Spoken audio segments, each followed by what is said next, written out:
యాక్చువల్గా estate planning అంటే ఇల్లు, పొలాలు, ఎల్ఐసి, ఎఫ్డి, మ్యూచువల్ ఫండ్స్ ఇవన్నీ మన తదనంతరం ఎవరికి చెందాలి. వారసులు అంటే ఎలా డిసైడ్ చేస్తారు? మనం సంపాదించిన ఆస్తి అయితే కనుక నా స్వార్జితం అయితే కనుక నా ఇష్టం వచ్చినట్టు పంచుకోవచ్చు. ఇప్పుడు కేవలం అబ్బాయిలు వాళ్ళ మగపిల్లలు మాత్రమే ఉంటారు, ఆడపిల్లలు కూడా ఒకవేళ వాళ్ళకి పెళ్ళై వెళ్ళిపోయారనుకోండి, అప్పుడు ఎలా షేర్ అనేది ఉంటుంది అందులో? ఆ లెవెల్ 1 వారసుల కింద కొడుకులు, కూతుర్లు, భార్య ముగ్గురు వస్తారు.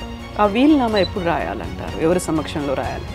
వీళ్ళు బెనిఫిషరీస్, వీళ్ళకి ఇవి చెందాలి. ఇక ముందు ఫ్యూచర్లో సంపాదించిపోయాయి ఈ రేషియోలో చెందుతాయి.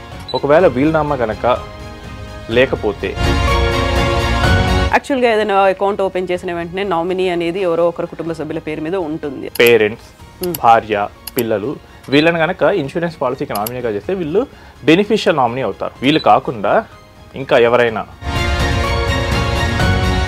అందరికీ ఈక్వల్గా డిస్ట్రిబ్యూట్ అవుతాయి. అప్పుడు ఫాదర్, మదర్ ఉన్నారనుకోండి, మదర్కి హైయెస్ట్ ప్రయారిటీ వస్తుంది, ఫాదర్కి తక్కువ ప్రయారిటీ వస్తుంది.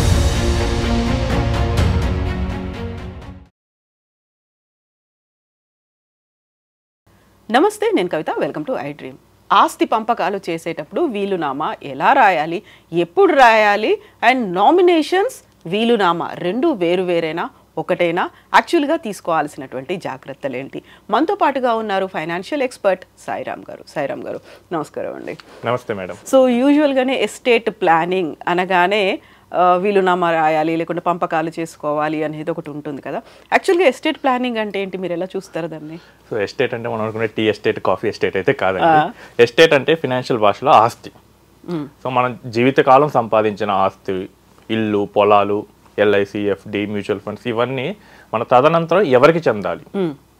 ఒకవేళ మల్టిపుల్ కుటుంబ సభ్యులు ఉంటే కొడుకు, కూతుళ్ళు వాళ్ళు ఒక్కొక్కరికి ఏమేమి చెందాలి, ఇవన్నీ మనం నిర్ణయించేది ఎస్టేట్ ప్లానింగ్. ఓకే.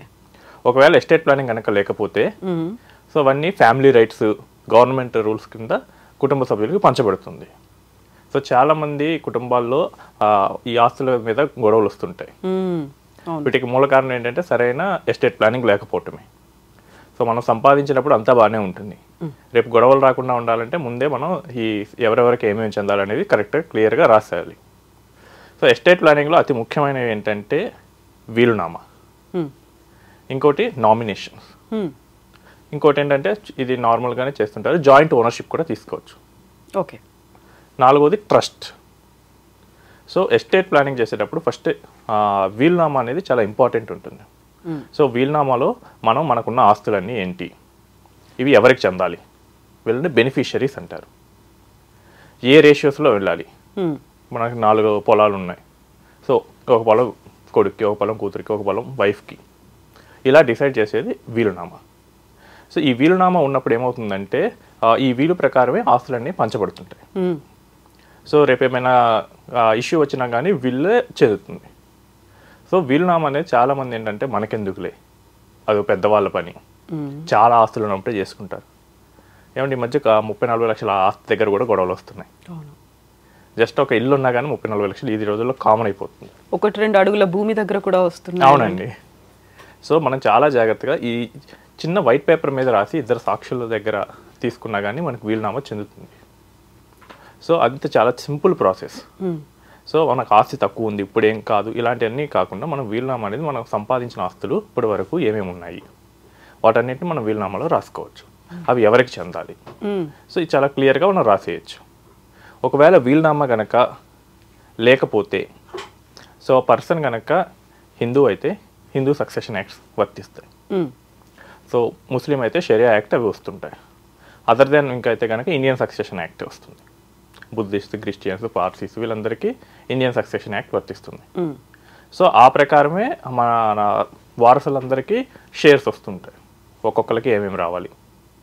సో మనకి నచ్చిన ప్రాపర్టీ ఇవ్వలేకపోవచ్చు. ఈరోజు నేను చాలామంది నా దగ్గర ప్లానింగ్ వచ్చేటప్పుడు చూస్తుంటాను. సో 2 కొడుకులు ఉన్నప్పుడు ఒక కొడుకు అయితే ఆ రోజు బాగా ఇన్కమ్ ఉందండి, మంచి కాలేజీలో పెట్టించాం. రెండో కొడుకు అయితే లేదు, కొంచెం తక్కువ దాంట్లో పెట్టించాం. వీడికి ఏదో ఒకటి కొంచెం ఎక్కువ ఇవ్వాలి అనుకుంటాం. ఇవేంటంటే మన పిల్లలకు ఉండే క్వాలిటీస్, ఇన్కమ్ స్ట్రీమ్ బట్టి కూడా మనం తక్కువ ఇన్కమ్ ఉన్న వాళ్ళు కొంచెం ఎక్కువ ఇవ్వాలనుకుంటాం. ఇది యాక్చువల్గా డిస్క్రిప్షన్ అనేది ఉంటుందా, అందరికీ సమానంగా పంచాలి అనేది ఉంటుందా?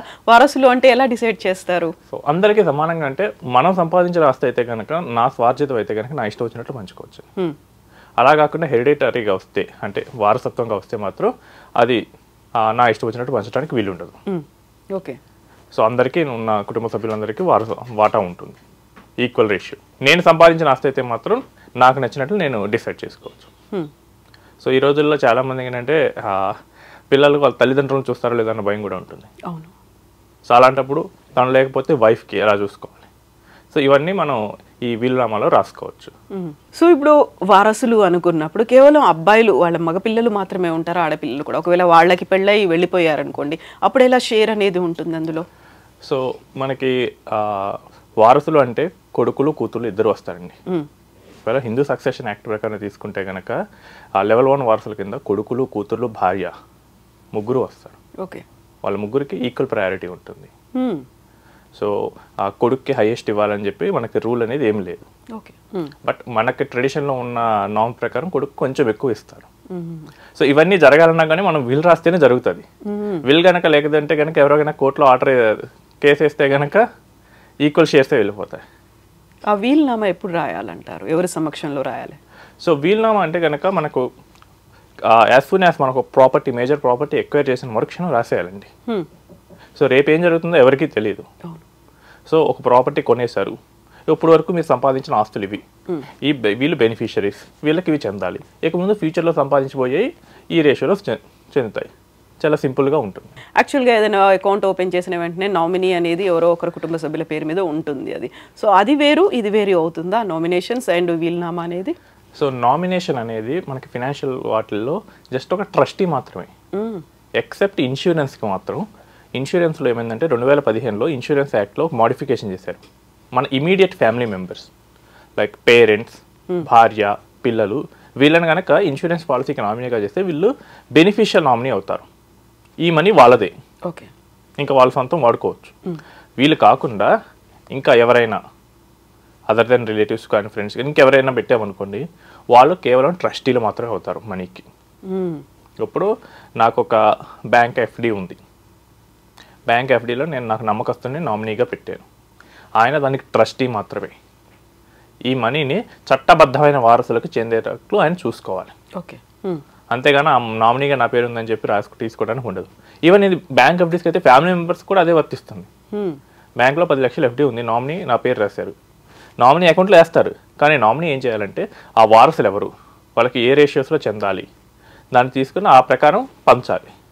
అది నామినీ బాధ్యత. మనకి బిల్లు ఉన్నప్పుడు నామినేషన్ని ఓవర్ రైడ్ చేస్తుంది. ఇప్పుడు నేను నామినీలో వేరే వాళ్ళ పేరు పెట్టాను, లేదా కొడుకు పేరు పెట్టాను, బట్ నేను బిల్ రాసేటప్పుడు ఆ ఎఫ్డి లేదా ఆ మ్యూచువల్ ఫండ్ లేదా ఆ స్థలము నా కూతురికి చెందాలని రాశాను. నామినేషన్ ఓవర్ రైడ్ చేస్తుంది బిల్. అంటే బిల్కు ఉండేదంటే బిల్ అనేది మనం రిజిస్టర్ కూడా చేయొచ్చు, రిజిస్ట్రేషన్ లేకుండా కూడా బిల్లు చెల్లుతుంది, ఎందుకంటే దాంట్లో 2 సాక్షులు ఉంటారు. కానీ బట్ బిల్ అనేది ఎప్పుడు రిజిస్టర్ చేయటమే బెటర్ అండి. బిల్ కనుక రిజిస్టర్ చేస్తే కనుక దాన్ని రేపు కోర్టులో సవాల్ చేసినా కానీ బిల్ ఆల్రెడీ రిజిస్టర్డ్ కాబట్టి రిజిస్ట్రార్ ముందు రిజిస్టర్ చేస్తారు కాబట్టి అది వ్యాలిడ్ అవుతుంది. ఒకవేళ అలా లేదనుకోండి, దానికి ఒక ప్రొబేట్ పొందాలి. ఓకే, ఇది కరెక్ట్ విల్లే, ఇది లాస్ట్ విల్లే. మనం మల్టిపుల్ విల్స్ రాయొచ్చు. ఏంటంటే నేను 30 ఇయర్స్లో ఒక విల్ రాస్తా, 40లో ఇంకోటి రాస్తా, 50లో ఇంకోటి రాస్తా, లేదా నా ప్రాపర్టీకి మార్చినప్పుడు నేను రాస్తూ ఉంటా. లేదు నాకు ఇప్పుడు నచ్చింది, నేను కొడుకు ఎక్కువ ఇస్తాను, రేపు వాళ్ళ మైండ్ సెట్ మారింది, లేదు నేను కొడుకు కాదు కూతురికి రాస్తాను. సో మన జీవితకాలంలో మల్టిపుల్ విల్స్ రాయొచ్చు. కాబట్టి మన లాస్ట్ ఈ విల్లు లాస్ట్ అని ప్రూవ్ చేయాలి, ఈ విల్లు నేను సౌండ్ మైండ్తో రాశానని ప్రూవ్ చేయాలి. సో ఈ మన వైట్ పేపర్ మీద రాసేటప్పుడు ఏమవుతుందంటే కనుక ఇది మనం కరెక్ట్గానే ఉండి రాసాము, మనం ఫుల్ సౌండ్ నాలెడ్జ్తోనే రాసాము అని ప్రూవ్ చేసుకోవాల్సి వస్తుంది. కంప్లీట్ హెల్త్తో అవేర్నెస్తోనే ఉన్నాము, మేము కాన్షియస్గా ఉన్నాము అని. సో అప్పుడు ఏంటంటే కోర్టు దీనికి ప్రొబేట్ ఇష్యూ చేస్తుంది. ఓకే, ఈ విల్ వ్యాలిడ్, దీని ప్రకారం విల్ చేసుకోవచ్చు అని. అదే రిజిస్ట్రార్ దగ్గర రాస్తే కనుక ఈ ఆల్రెడీ రిజిస్ట్రార్ దగ్గరికి వెళ్ళాలంటే ఫుల్ నాలెడ్జ్తో వాళ్ళు మొత్తం క్వశ్చన్లు అడుగుతారు. సో రిజిస్ట్రార్ దాన్ని రిజిస్టర్ చేస్తారు కాబట్టి ఆ డాక్యుమెంట్ వ్యాలిడ్ అవుతుంది. చాలా సింపుల్గా అది అయిపోతుంది. బట్ అది కొంచెం కన్జ్యూమింగ్ ప్రాసెస్సే. బట్ పెద్ద ఆస్తులు ఉన్నప్పుడు రిజిస్ట్రార్ దగ్గరికి వెళ్ళి విల్ రాయడమే ఈజీ. ఈవెన్ వైట్ పేపర్ మీద రాసి 2 సాక్షులు పెట్టినా విల్లు చెల్లుతుంది. కాకపోతే ఏంటంటే కొంచెం కాంప్లెక్సిటీ ఉంటుందని చెప్పి పెద్ద ప్రాపర్టీస్ అయితే రిజిస్టర్ చేసుకోండి. అసలు ఇవి కూడా వద్దనుకోండి, జాయింట్ ఓనర్షిప్ తీసుకోండి. ఓకే. సో మీరు భార్య పేరు మీద తీసుకోండి, ఒకళ్ళు లేకపోతే ఆటోమేటిక్గా ఇంకొకళ్ళు సర్వైవర్ మోడ్లో పెట్టేయండి, ఇంకొకరికి బదలాయిస్తారు ఆస్తి మొత్తం. సో అప్పుడు ఇంకా చాలా ఈజీ ప్రాసెస్ అవుతుంది. లేదు ఇంకా ఆస్తులు చాలా పెద్దగా ఉన్నాయి, నాకు ఒక 5-6 కోట్ల ప్రాపర్టీ ఇంకా ఎక్కువ ఉంది. అలాంటప్పుడు మనం ఎస్టేట్ ప్లానింగ్లో భాగంగా ట్రస్ట్ కూడా పెట్టచ్చు. ఫ్యామిలీ ట్రస్ట్ అంటాం. ఇక్కడ ఏం చేస్తామంటే మన ప్రాపర్టీస్ అన్నీ ట్రస్ట్కి వెళ్తాయి. ట్రస్ట్లో ఎవరెవరికి ఏ రేషియోలో ఇవ్వాలని చెప్పేసి ట్రస్ట్ డీడ్లో మనం రాసేస్తాం. ఓకే. సో ఆ ట్రస్ట్కి ట్రస్టీ ఉంటాడు, ఆయన వీటన్నిటిని ఎగ్జిక్యూట్ చేస్తూ ఉంటాడు. సో ఇదేంటంటే జనరల్గా పెద్ద ఫ్యామిలీస్లో జరుగుతూ ఉంటుంది, చాలా హై నెట్వర్త్ ఉన్న వాటిలో.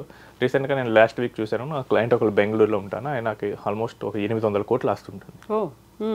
సో ఆయన ఫ్యామిలీ ట్రస్ట్ చేశారు. So 55 years of age. So ఎక్కువ ఆస్తులు ఉన్నప్పుడు ట్రస్ట్ల కింద తీసుకెళ్తారు. తక్కువ ఉన్నప్పుడు కనుక మనం జాయింట్ ఓనర్షిప్ తీసుకోవచ్చు.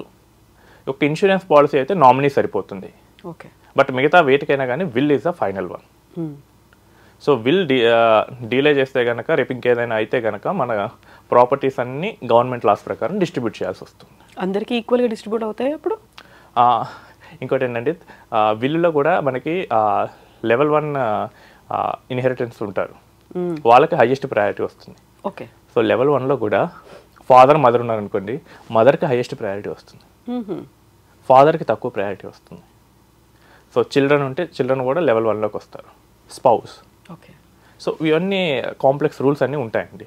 మొత్తం 4 కేటగిరీస్ కింద హిందూ సక్సెషన్ యాక్ట్ డివైడ్ చేస్తుంది. అదే ముస్లిమ్స్ అయితే షరియా యాక్ట్ కింద వాళ్ళకి మతపరమైన రూల్స్ ఉంటాయి, ఆ ప్రకారం వాళ్ళు డివైడ్ చేస్తారు. ఓకే. అది నెక్స్ట్ అసలు ఈ గేమే కాకపోతే కనుక అసలు మన రిలీజియన్ అనేది చాలా ఇంపార్టెంట్ రోల్ ప్లే చేస్తుంది. ట్రూ. సో క్రిస్టియన్స్ అనుకోండి, ఇండియన్ సక్సెషన్ యాక్ట్ వర్తిస్తుంది. సో మన ఏ స్టేట్ ఆఫ్లో మైండ్లో ఉన్నాం కూడా ఇంపార్టెంటే. సో ఇప్పుడు నాకు ఒకరికి ఎక్కువ ఇవ్వాలనిపించవచ్చు, రేపు అది జరగాలంటే నేను ముందు ఇక్కడ విల్ రాస్తేనే అది జరుగుతుంది. నేను చాలా రియల్ కేసెస్ చూశాను. సో విల్లు లేకపోవటం వల్ల ఏమైందంటే గొడవలు జరిగాయి. ఏంటంటే ఆయనకి మల్టిపుల్ ప్రాపర్టీస్ ఉన్నాయి, 3 కొడుకులు ఉన్నారు, కాకపోతే ప్రాపర్టీస్ 2 ఉన్నాయి. సో ఏది ఎవరికి వెళ్ళాలి, ఫెయిర్ షేర్ అనేది ఎలా వస్తుంది అందులో. సో ఆయనకి మళ్ళీ వైఫ్ ఉంది. సో వైఫ్ ముందే ఇది గొడవ అంతా జరిగింది. సో ఎంత బాధగా ఉంటుంది. అదే ఆయన ఉన్నంతకాలం అంతా కరెక్ట్గానే ఉంది. ఆయన అదే క్లియర్గా ఈ విల్ రాసి ఉంటే కనుక వీళ్ళెవరు ఏం చేసే ఉండేవాళ్ళు కాదు. జాగ్రత్తగా ప్లాన్ చేసుకోవాలి. మన తర్వాత ఎలాంటి గొడవలు రాకుండా ఉండాలంటే ముందే ప్రీ ప్లానింగ్ అనేది పెట్టుకోవాలి. ఇంకా అవును. ఎస్ అండి, థ్యాంక్ యూ సో మచ్ అండి. Thank you.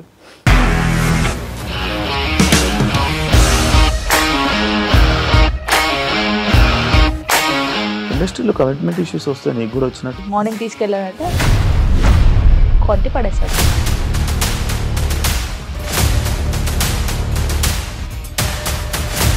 ఒక్కళ్ళు కూడా చూడలేదు ఈ సినిమా అని చెప్పడానికి కూడా చాలా ధైర్యం కావాలి. అది నిజం కదా, దాంట్లో ధైర్యం ఏంటి? ఇది నెక్స్ట్ డే ప్లేట్ మార్చేస్తే తప్పు కదా. As of now we are comfortable this అని నేను అనుకుంటున్నాను. రష్మిక గారిది మీది ఒకే ఊరు అంట కదా. నీకు కోపం వచ్చిందంటే బాగా తిట్టేత్తరా? తిట్టేద్దామండి. నిజంగా గేమ్ ని ఎలా చేంజ్ చేయగలిగారు? ఏపీఎస్ఎఫ్సి వాళ్ళకి 6 నెలల్లో నేను 6 లక్షలు కట్టా. బిజినెస్ చేయాలనుకుంటే it is as difficult as riding a tiger.